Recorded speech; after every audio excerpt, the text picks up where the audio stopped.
ರಾಜ್ಯ ಸರ್ಕಾರಿ ನೌಕರರಿಗೆ ಕರ್ನಾಟಕ ಸರ್ಕಾರ ಸಿಹಿ ಸುದ್ದಿಯನ್ನ ನೀಡಿದೆ. ಬಹಳ ದಿನಗಳಿಂದ ರಾಜ್ಯದ ಸರ್ಕಾರಿ ನೌಕರರು ಒಂದು ಆದೇಶಕ್ಕಾಗಿ ಕಾಯ್ತಾ ಇದ್ರು. ಆ ಒಂದು ಆದೇಶ ಕೊನೆಗೂ ಬಂದಿದೆ.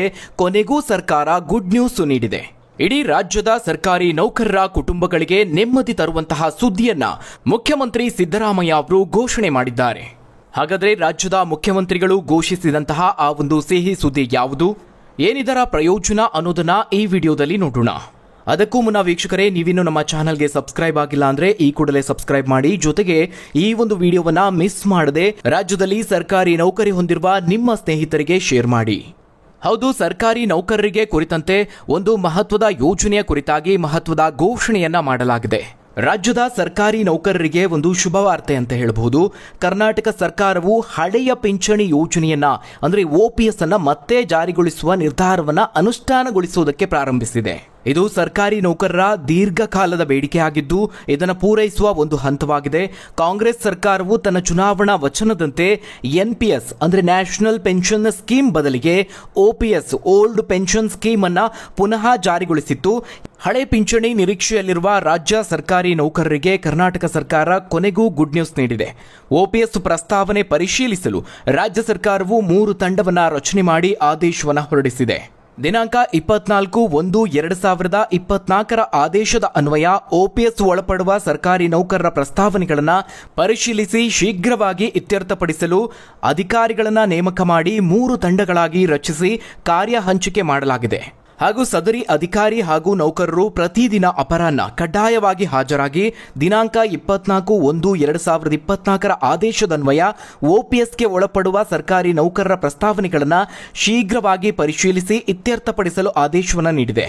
ಈಗಾಗಲೇ ಮುಖ್ಯಮಂತ್ರಿ ಸಿದ್ದರಾಮಯ್ಯ ಅವರು ತಿಳಿಸಿದ ರೀತಿಯಲ್ಲಿ 2006 ಏಪ್ರಿಲ್ ಪೂರ್ವ ನೇಮಕಾತಿ ಅಧಿಸೂಚನೆಯಾಗಿ 2006 ನಂತರ ನೇಮಕಾತಿಗೊಂಡ ರಾಜ್ಯ ಸರ್ಕಾರದ ಸುಮಾರು 13,000 ಸರ್ಕಾರಿ ನೌಕರರಿಗೆ ಹಳೆ ಪಿಂಚಣಿ ಯೋಜನೆ ವ್ಯಾಪ್ತಿಗೆ ಒಳಪಡಿಸಿ ಆದೇಶವನ್ನು ಹೊರಡಿಸಲಾಗಿದೆ ಅಂತ ತಿಳಿಸಿದ್ದಾರೆ. ಇನ್ನು ಈ ಬಗ್ಗೆ ಪ್ರತಿಕ್ರಿಯಿಸಿರುವಂತಹ ಸಿದ್ದರಾಮಯ್ಯ ಅವರು ಚುನಾವಣೆಗೂ ಪೂರ್ವದಲ್ಲಿ NPS ನೌಕರರು ಮುಷ್ಕರ ಮಾಡುವಂತಹ ವೇಳೆ ಸ್ಥಳಕ್ಕೆ ಭೇಟಿ ನೀಡಿ ಸಿದ್ದರಾಮಯ್ಯ ಅವರು ನಾವು ಅಧಿಕಾರಕ್ಕೆ ಬಂದ್ರೆ ನಂತರ ಬೇಡಿಕೆಯನ್ನ ಈಡೇರಿಸುವ ಭರವಸೆಯನ್ನ ನೀಡಿದ್ದೆ. ಕೊಟ್ಟ ಮಾತಿನಂತೆ ಬೇಡಿಕೆಯನ್ನ ಈಡೇರಿಸಿ ನುಡಿದಂತೆ ನಡೆದಿದ್ದೇನೆ. ಎಲ್ಲ 13,000 NPS ನೌಕರರ ಕುಟುಂಬಗಳಿಗೆ ನಮ್ಮ ಈ ಒಂದು ನಿರ್ಧಾರ ನೆಮ್ಮದಿ ನೀಡಿದೆ ಅಂತ ಭಾವಿಸಿದ್ದೇನೆ ಅಂತ ಮುಖ್ಯಮಂತ್ರಿ ಸಿದ್ದರಾಮಯ್ಯ ಅವರು ಹೇಳಿದ್ದಾರೆ. ಕೇಂದ್ರ ಸರ್ಕಾರಿ ನೌಕರರು ಮತ್ತು ಅನೇಕ ರಾಜ್ಯ ಸರ್ಕಾರಿ ನೌಕರರು ಇತ್ತೀಚಿನ ದಿನಗಳಲ್ಲಿ ಹಳೆಯ ಪಿಂಚಣಿ ಯೋಜನೆಯನ್ನ ಮರುಜಾರಿಗೆ ತರುವುದಕ್ಕೆ ಹೋರಾಟವನ್ನ ನಡೆಸುತ್ತಿದ್ದಾರೆ.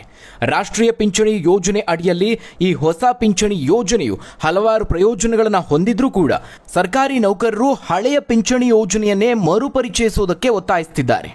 ರಾಷ್ಟ್ರೀಯ ಪಿಂಚಣಿ ಯೋಜನೆಯಡಿಯಲ್ಲಿ ಹೊಸ ಪಿಂಚಣಿ ಯೋಜನೆಯು ಹಲವಾರು ಪ್ರಯೋಜನಗಳನ್ನು ಹೊಂದಿದ್ರೂ ಕೂಡ ಹಳೆಯ ಪಿಂಚಣಿ ಯೋಜನೆಯನ್ನ ಮತ್ತೆ ಜಾರಿಗೆ ತರಬೇಕು ಅನ್ನುವ ಒತ್ತಾಯ ಸರ್ಕಾರಿ ನೌಕರರಿಂದ ಕೇಳಿ ಬರುತ್ತಲೇ ಇದೆ. ಎರಡೂ ಯೋಜನೆಗಳು ಸರ್ಕಾರಿ ನೌಕರರಿಗೆ ಮಾಸಿಕ ಪಿಂಚಣಿ ನೀಡುವ ಉದ್ದೇಶದಿಂದ ವಿನ್ಯಾಸಗೊಳಿಸಲಾಗಿದೆ. ರಾಜಸ್ಥಾನ, ಹಿಮಾಚಲ ಪ್ರದೇಶ, ಜಾರ್ಖಂಡ್, ಛತ್ತೀಸ್ಗಢ ಮತ್ತು ಪಂಜಾಬ್ ಸೇರಿದಂತೆ ಹಲವು ರಾಜ್ಯಗಳು ಹಳೆಯ ಪಿಂಚಣಿ ಯೋಜನೆಯನ್ನ ಮರು ಜಾರಿಗೊಳಿಸಿವೆ.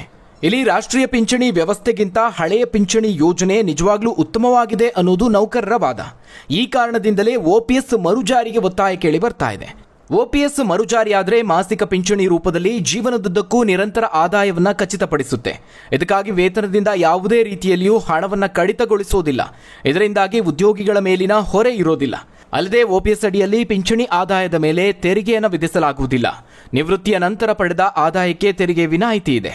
ಈ ಒಂದು ಮಾಹಿತಿ ನಿಮಗೆ ಇಷ್ಟವಾಗಿದ್ದಲ್ಲಿ ತಪ್ಪದೇ ಈ ಒಂದು ವಿಡಿಯೋವನ್ನ ಲೈಕ್ ಮಾಡಿ, ಹಾಗೆ ನಿಮ್ಮ ಸ್ನೇಹಿತರಿಗೆ ಈ ಒಂದು ವಿಡಿಯೋವನ್ನ ಶೇರ್ ಮಾಡೋದಕ್ಕೆ ಮರಿಬೇಡಿ. ಧನ್ಯವಾದಗಳು ವೀಕ್ಷಕರೇ.